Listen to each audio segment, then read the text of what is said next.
There are lies we tell to protect others, and there are lies we tell to protect ourselves. The worst lies are the ones we believe so deeply, we forget they were ever lies at all. A single golden frame sits on a mahogany shelf in a silent mansion. Inside, a young woman laughs at the camera, frozen in a moment of pure joy, a moment that existed exactly once, 10 years ago, before everything shattered.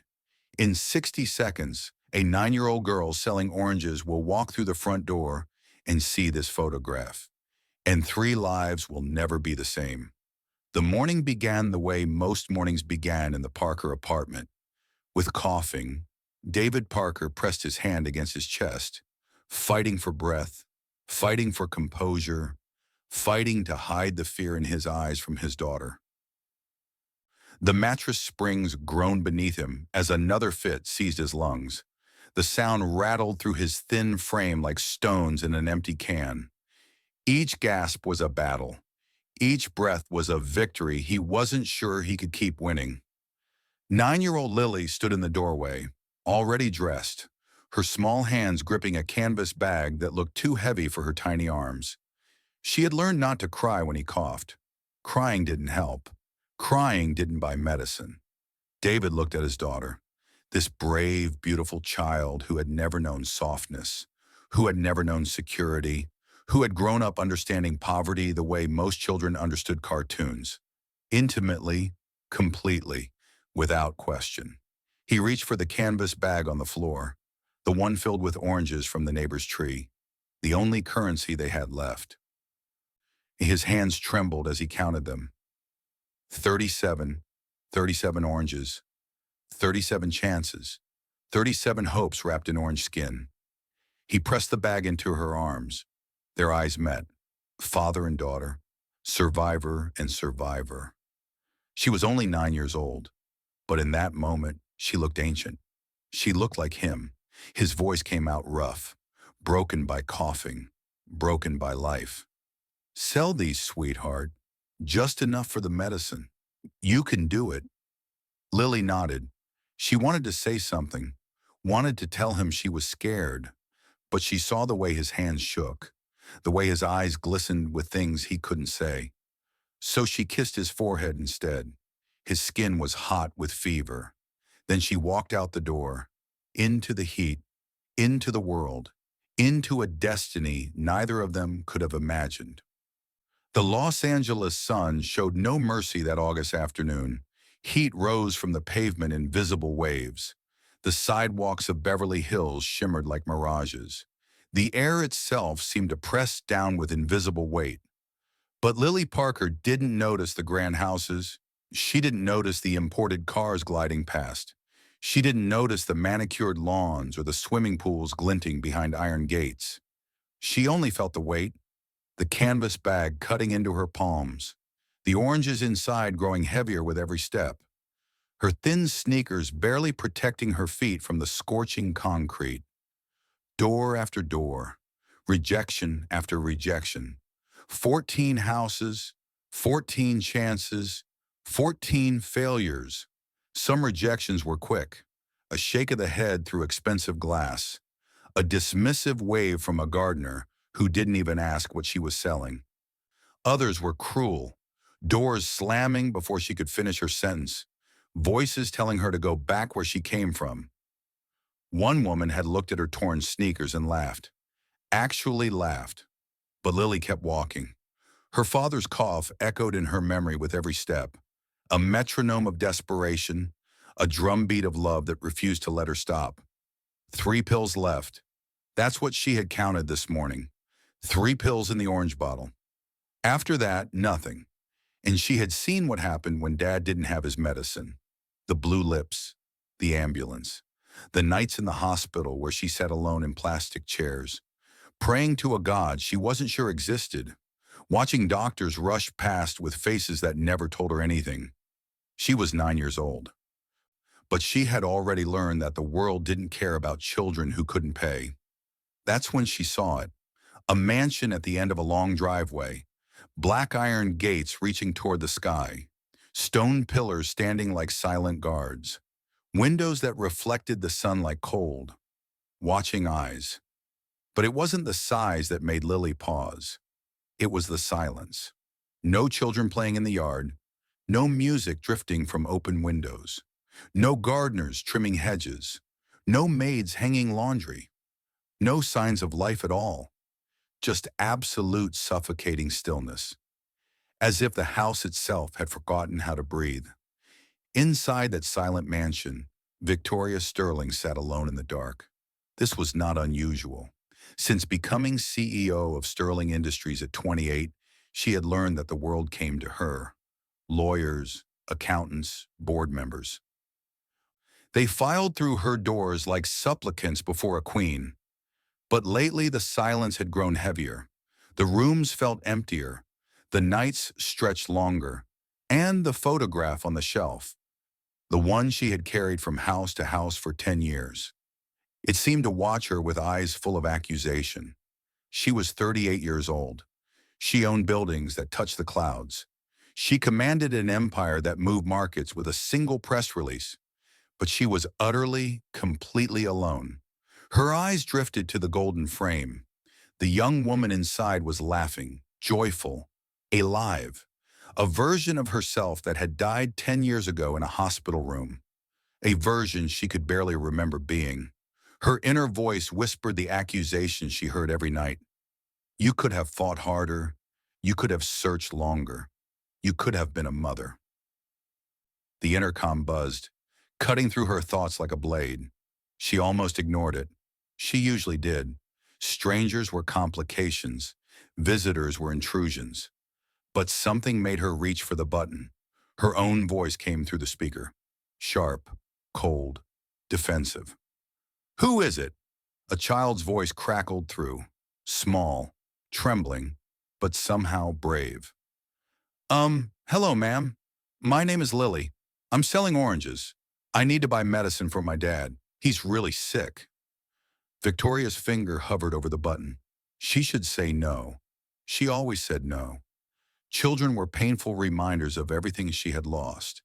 But something in that small voice, the tremor beneath the bravery, the courage wrapped around desperation, it sounded familiar. It sounded like someone she used to know. How old are you? 9, ma'am. 9.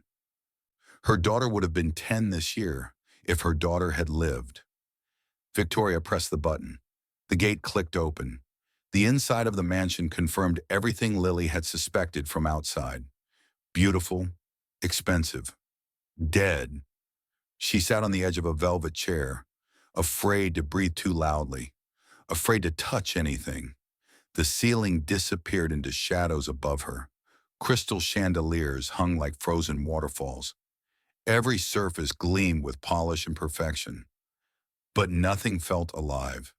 Victoria had disappeared down a hallway, promising to return with water and money for the oranges. Left alone, Lily's eyes wandered, not from curiosity, from nervous habit. The paintings were too big. The ceilings were too high. The silence pressed against her ears like cotton. She thought of her father's apartment, the peeling wallpaper, the mattress on the floor, the window that didn't close all the way. But at least their apartment felt like someone lived there. This place felt like a museum or a tomb. Then she saw it, a golden frame on a wooden shelf near the staircase, catching the afternoon light. Something about the photograph inside made her stand up. She walked toward it slowly, her worn sneakers silent on the marble floor, her heart beating faster with each step. She lifted the frame with trembling hands, and her heart stopped. The woman in the picture was young, maybe late 20s, laughing at something outside the camera's view. Her smile was warm, genuine, full of life, so alive that it seemed to glow against the cold marble walls. Lily knew that smile. She had memorized it in the dark, on nights when Dad's coughing kept her awake. When the only comfort was the cracked phone screen glowing with her mother's face. With shaking fingers, she pulled out her father's old phone, the one with the cracked screen, the one he kept only because it held the single photograph of her mother. She held the phone next to the frame. Same woman, same dress, same laugh, same day. Her voice cracked into the empty room. "Mom?" A gasp behind her. Lily spun around. Victoria stood frozen in the doorway, a tray of water glasses trembling violently in her hands. Her face had gone completely white, not with anger, with something that looked like terror, like grief, like seeing a ghost walk through your living room. "Where did you get that?" Victoria's voice was barely audible, shaking, breaking. "The picture on your phone. Where did it come from?" Lily clutched the frame to her chest, suddenly afraid of this woman, suddenly aware of how alone she was in this massive, silent house. "It's my mom. My dad gave it to me. He said it's the only picture we have of her. He said she died when I was born." The tray fell. Glass exploded against the marble. Water spread across the floor like spilled tears. Victoria gripped the doorframe, her legs threatening to buckle. "That's impossible." Her voice cracked on every syllable. "That woman in the photograph." She lifted her eyes to meet Lily's. And in them, the little girl saw something she didn't understand. Something raw, something broken, something that had been buried for a very long time. "That woman is me." The silence that followed was unlike any silence Lily had ever known. Not the silence of their empty apartment when Dad was at work. Not the silence of hospital waiting rooms at 3 in the morning. Not even the silence of this mansion before everything changed. This was the silence of something shattering, slowly, irreversibly, like ice cracking beneath your feet. Victoria lowered herself into a chair, her composure completely destroyed. For 38 years, she had controlled boardrooms, commanded empires, bent the world to her will with a signature. Now she sat trembling before a 9-year-old girl with tangled hair and worn sneakers, and she couldn't stop shaking. "I need to ask you questions." Her voice was barely steady. "Please, it's very important." Lily nodded, still clutching the golden frame like a shield. "Your full name?" "Lily Ann Parker." "Your father's name?" "David Parker." The name struck Victoria like a physical blow. David. She had not allowed herself to think that name in 10 years. She had buried it alongside every hope she had ever dared to have, every dream she had built in secret, every whispered promise in the dark. "How old are you exactly?" "9. I'll be 10 in February." February, the same month, the exact age her daughter would have been, if her daughter had survived. "One more question." Victoria's voice trembled. Her hands trembled. Her entire world trembled on the edge of an abyss. "Who told you your mother died?" "My dad." Lily's voice was small now, uncertain. She could feel that something enormous was happening, something she didn't fully understand. "He said she passed away the day I was born. He said she loved me very much. But she didn't make it." Lily paused. Her voice dropped to a whisper. "He cries every time he talks about her." Victoria pressed both hands against her face, trying to contain the sob that threatened to tear her apart. For 10 years, she had grieved for a dead baby. For 10 years, David had grieved for a dead wife. And all this time, their daughter had been alive, 5 miles away, selling oranges on the street. 2 hours later, Victoria's driver pulled up outside a crumbling apartment building. The neighborhood was nothing like Beverly Hills. The streets were cracked and potholed. Graffiti covered the walls. The air smelled of exhaust and old garbage, and something cooking in a distant window. Victoria followed Lily up 3 flights of stairs, her designer heels clicking against concrete that hadn't been cleaned in years, her silk blouse feeling obscene in this place of poverty and survival. The apartment was smaller than her walk-in closet, a single room, a thin mattress on the floor, a hot plate balanced on a cardboard box, a window that didn't fully close, and everywhere the smell of medicine and desperation. On the mattress lay David Parker, 42 years old, but he looked 60, pale, thin, struggling for breath, his cheekbones sharp against skin that had forgotten what sunlight felt like. His hands, those hands that had once held her with such tenderness, now trembled with every labored breath.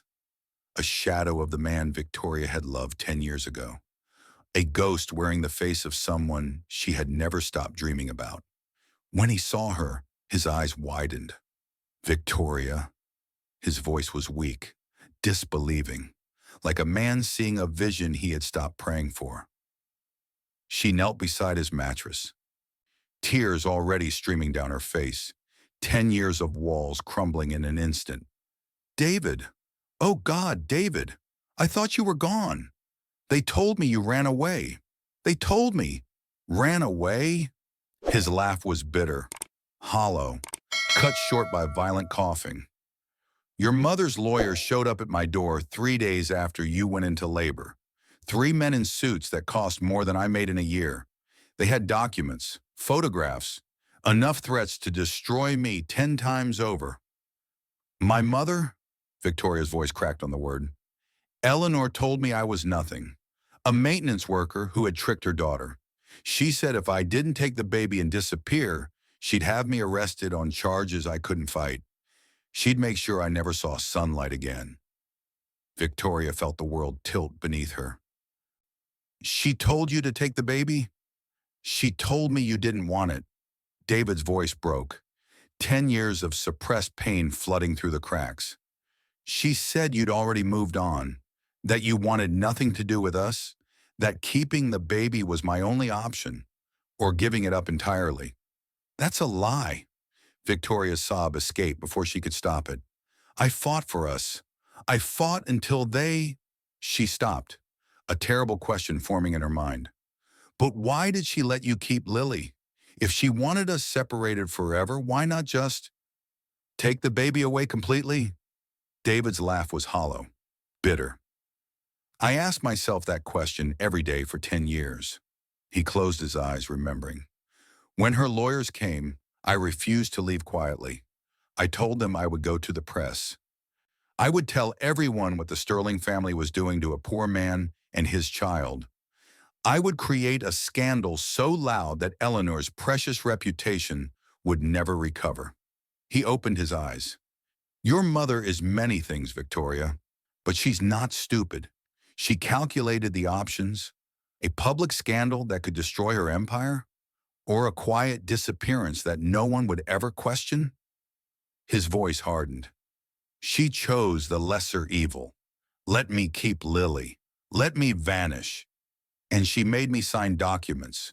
Documents that would destroy me if I ever tried to contact you again. Documents that proved I had agreed to leave. Documents that made me complicit in my own exile. Victoria felt sick. So she used your love for Lily against you. She used everything against me. My poverty, my fear, my love for our daughter. David's hand found hers. But she couldn't destroy the truth. She could only bury it. And now, 10 years later, the truth finally dug its way out. The memory came flooding back to Victoria. Dark, terrible, buried for a decade. She was 28 years old, lying in a hospital bed, surrounded by white walls and the beeping of machines. Her body felt wrong, empty, hollowed out, like something vital had been removed while she slept. Her mother stood at the foot of the bed, dressed in black, her face a mask of controlled sympathy. Where's David? Victoria's words were slurred, her thoughts swimming through fog. Where's my baby? There were complications, darling. Eleanor Sterling's voice was ice wrapped in silk. The baby didn't survive. No. Victoria tried to sit up, but her arms wouldn't respond. No, that's not. I want to see. I want to see my baby. There's nothing to see. It's already been handled. David! Victoria's voice rose, desperate, breaking. Where is David? I need him. Please, Mother. David is gone. Eleanor stepped closer, her heels clicking against the hospital floor like a death march. He ran the moment he heard about the complications. I always warned you, Victoria. Men like him only want one thing. When things became difficult, he showed his true colors. Victoria had screamed. She had begged. She had tried to fight. But every time she started to surface, there was another needle, another pill, another wave of darkness pulling her under. By the time she was strong enough to question anything, weeks had passed. David was gone. The baby was supposedly buried in a private cemetery. And Eleanor had already written the narrative that would define the next decade. In the years that followed, Victoria had tried to find David. Once, in a moment of desperate hope, she hired a private investigator, the best in Los Angeles, a man who had found missing persons across 3 continents. He found nothing. No David Parker matching the description, no records of where he had gone, no trace of the man who had vanished from her life. Victoria didn't know that Eleanor had anticipated this, that every investigator Victoria might hire had already been contacted, bought off, or fed carefully crafted false information that led nowhere. She tried again, 3 years later. Different investigator, same result, dead ends, false leads, doors that opened onto empty rooms. Eventually, the grief became too heavy to carry alongside hope. Victoria stopped searching, not because she stopped caring, but because searching meant believing, and believing meant hurting. It was easier to accept the lie. It was easier to bury her heart alongside the daughter she thought was dead. It was easier to become the cold, controlled CEO that the world expected her to be, until a 9-year-old girl knocked on her door with a bag of oranges and a photograph that changed everything. Victoria opened her eyes. David was watching her, his expression a mirror of her own devastation. We were both lied to. His voice was barely a whisper. The same woman, the same lies, different versions, designed to keep us apart forever. In the corner of the room, Lily stood frozen, watching her parents, both of them, together for the first time in her memory, crying and holding each other in this tiny apartment that suddenly felt like the center of the universe. She didn't understand everything being said, but she understood enough. Her mother wasn't dead. Her mother had been alive all along, and someone had deliberately torn her family apart. David's cough worsened that night. His fever spiked to dangerous levels. His lips turned blue. His breathing became shallow and labored. Victoria called an ambulance. Then she called every specialist in Los Angeles. By morning, David was in the finest private hospital in the city, surrounded by doctors who usually only treated celebrities, hooked up to machines that cost more than he had earned in his entire life. For 3 days, Lily sat by his bedside, holding his hand, watching the monitors that tracked his heartbeat. Victoria sat on the other side, close enough to be present, far enough not to intrude on the bond between father and daughter that she had missed building. Every laugh she heard from Lily reminded her of laughs she had missed. Every gentle touch between father and child was a dagger to her heart. 9 years, 9 birthdays, 9,000 bedtime stories she should have read, 9 million moments she could never get back. On the 3rd day, a doctor entered with a clipboard. "Mr. Parker, you're stabilizing well, but I'd like to discuss something else." He looked between the 3 of them, careful, professional. "For the child's legal protection, we recommend a DNA test. Given the circumstances, formal documentation of parentage would protect everyone involved." Victoria and David exchanged a look. Then Victoria nodded. "Do it." 3 days later, the results arrived. A sealed envelope, white and ordinary, containing the power to confirm or destroy everything. Victoria opened it with trembling hands. She read the words aloud, her voice barely above a whisper. Probability of parentage, 99.9%. Lily looked up from her father's bedside, her eyes wide, her voice small. So, you're really my mom? For real? Victoria pulled her into an embrace, the first embrace between mother and daughter in 10 years. She buried her face in Lily's hair, breathing in the scent of oranges still lingering from days before. Feeling the warmth of this small, brave, beautiful child, she had never stopped mourning. Yes, sweetheart. Her voice broke on every word. I'm really your mom. 1 week after the DNA results confirmed everything, Victoria stood outside the Sterling family estate, the mansion where she had grown up, where she had learned that love was weakness, where she had been taught that control was the only safety. She had rehearsed this confrontation 1,000 times in her mind. The accusations, the fury, the demand for answers. But standing before the iron gates of her childhood home, she felt something she hadn't expected. Sadness, deep, heavy, complicated sadness. For the mother she had never really known. For the relationship they had never really had. For all the years of cold dinners and colder conversations. For everything that had led to this moment. Eleanor Sterling waited in the drawing room, seated in her usual chair, a porcelain teacup balanced perfectly in her hand. At 70 years old, she still commanded the room like a queen on her throne. Her silver hair was immaculately styled. Her posture was flawless. Her pearls gleamed against her black dress. But when Victoria entered, something flickered in her mother's eyes, something that might have been fear. Victoria, what an unexpected visit. I think you've been expecting this for 10 years, Mother. Victoria placed a thick folder on the table between them. DNA results, medical records, photographs. I found her. I found Lily. Eleanor's teacup trembled, just slightly, but Victoria noticed. I don't know what you're talking about. Don't! Victoria's voice was ice. Don't you dare lie to me again.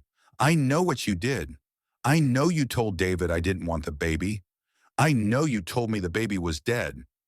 I know you drugged me in that hospital and kept me sedated until you could erase every trace of my family. I protected you. Eleanor's voice rose, defensive, righteous. That man was beneath you. He had nothing. No money, no connections, no future. You would have thrown away everything our family built for love, Mother? Victoria's voice cracked. I would have thrown it all away for love. And you stole that choice from me. I saved you from... You destroyed me. The words hung in the air between them, heavy, final. You let me believe my child was dead for 10 years. You let David raise her in poverty while I lived in mansions. You let me build an empire with a hollow heart because you decided my happiness wasn't worth the risk. Eleanor's mask began to crack. Her hands trembled. Her composure wavered. The teacup slipped from her fingers and shattered against the floor. You don't understand. Her voice was different now, smaller, older, filled with something Victoria had never heard before. You never understood. Then explain it to me. Victoria sat down across from her mother, ready to listen, ready to understand, even if she could never forgive. Eleanor closed her eyes. When she spoke again, her voice was barely a whisper. Before you were born, I was in love. Desperately, completely, foolishly in love, with a man just like David.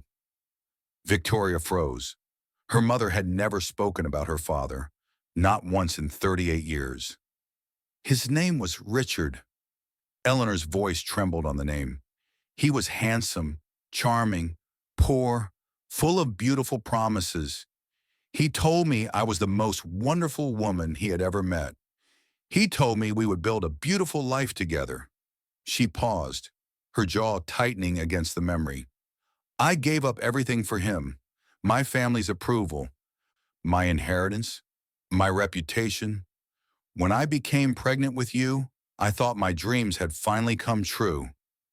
Victoria's breath caught in her throat. What happened? He disappeared. Eleanor's voice broke. He took every penny I had saved, emptied my accounts, and vanished.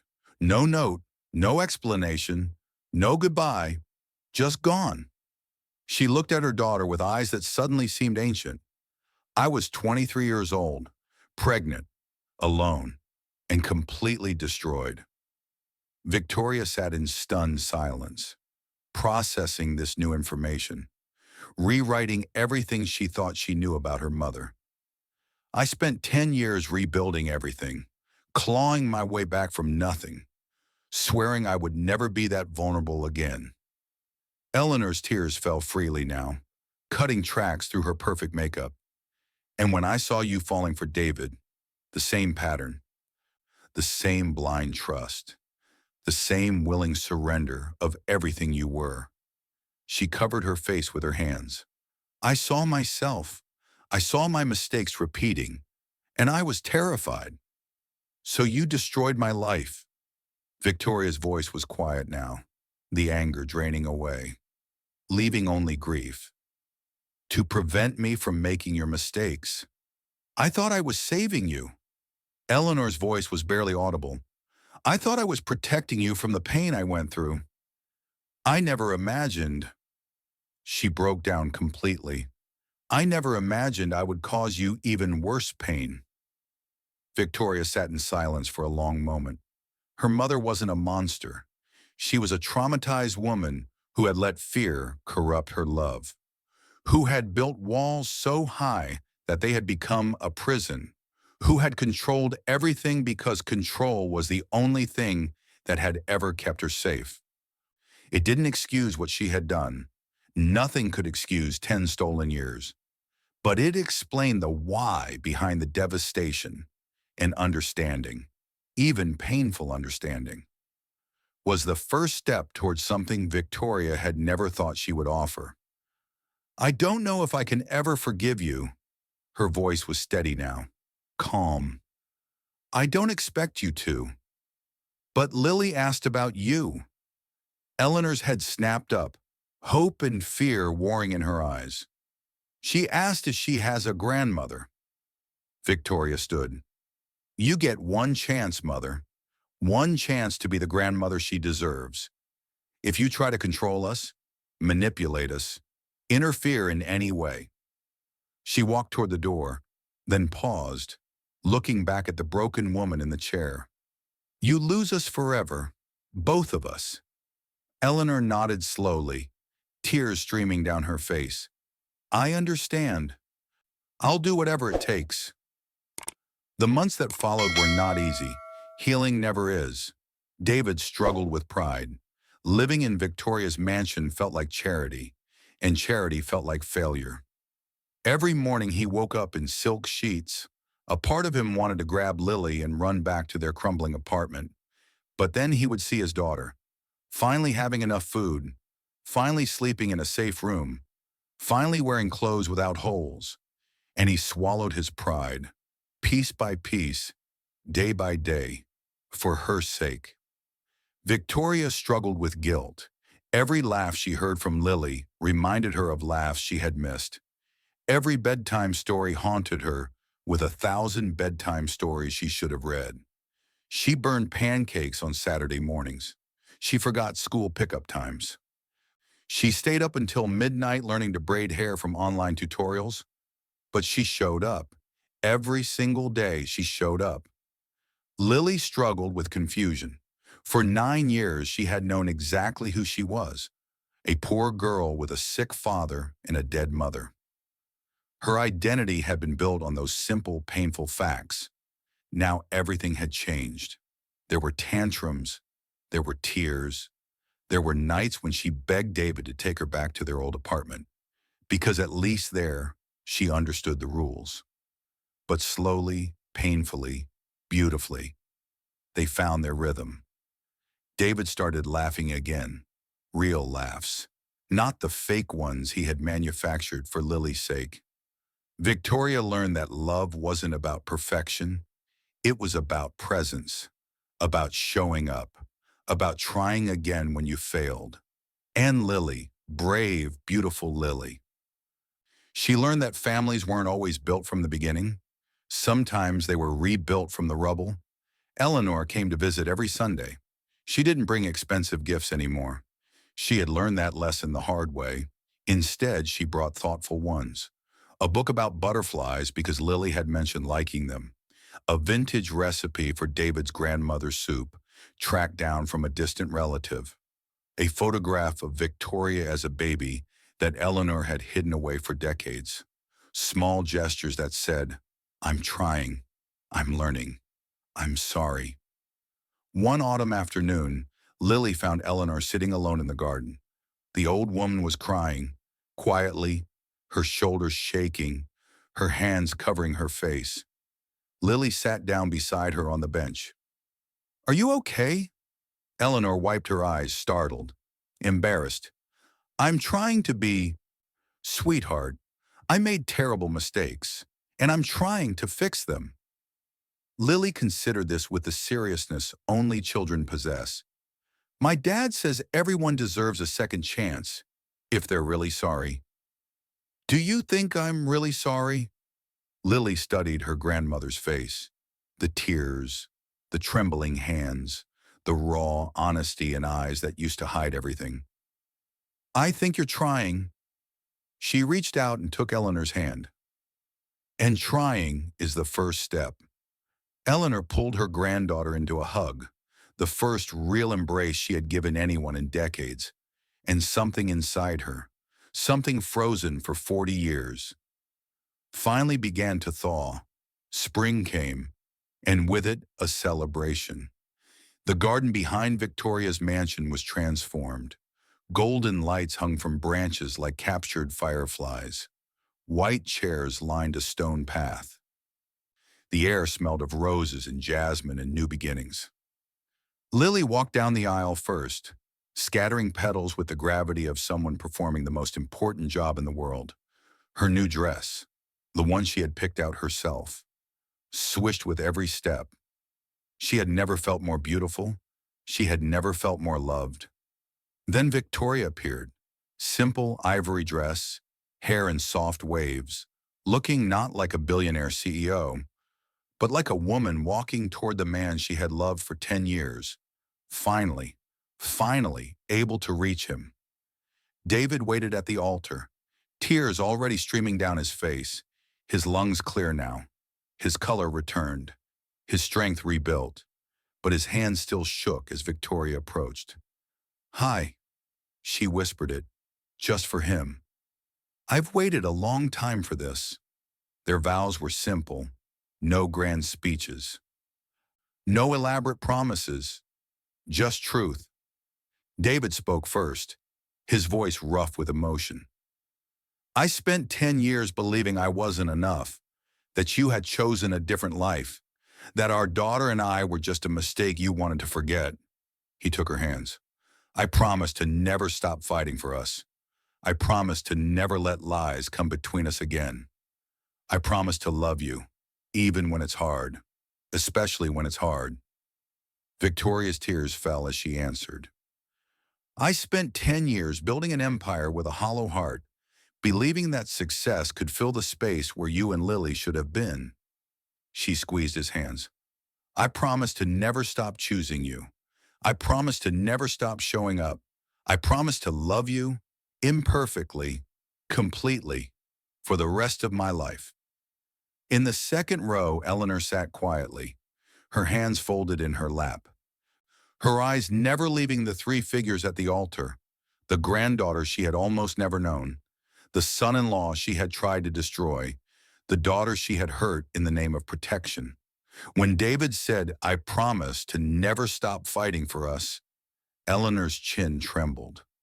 When Victoria said, I promise to never stop choosing you, a tear slipped down her weathered cheek. She had spent 70 years believing that control was love, that protecting someone meant deciding their fate, that a mother's job was to prevent her children from making mistakes. She had been wrong, so terribly, devastatingly wrong. But sitting here now, Not controlling, not commanding, just present. She understood something she had never learned in 7 decades of living. Love wasn't about holding on. Love was about letting go and watching your children fly. That night, after the guests had left and the lights had dimmed, the three of them sat on a blanket in the garden, looking up at the stars. Lily lay between her parents, her head on David's shoulder, her hand holding Victoria's. Will we always be like this? Her voice was sleepy, content, safe. Always. David kissed the top of her head. We'll always be a family, no matter what happens. And you'll always know how loved you are, Victoria added softly. By both of us, Lily smiled, her eyes drifting closed. I'm glad I knocked on your door that day. Victoria laughed through her tears. I'm glad you did too, sweetheart. I'm so glad you did too. Inside the house, on the same shelf where everything had started, the old photograph remained. Victoria at 28, laughing at the camera, frozen in a moment of pure joy. Unaware of the decade of pain ahead, but now a new frame sat beside it, a photograph taken that very day. David, Victoria, Lily, holding hands in the garden, laughing as petals fell around them. 2 photographs, 2 moments, 10 years apart, and finally, the story between them was complete. Epilogue. There are lies we tell to protect others, and there are lies we tell to protect ourselves. But the truth is stronger than any lie. The truth can survive 10 years of silence. The truth can survive 1,000 miles of distance. The truth can survive betrayal and heartbreak and all the darkness that humans create. Because the truth is just another word for love. And love always finds its way home.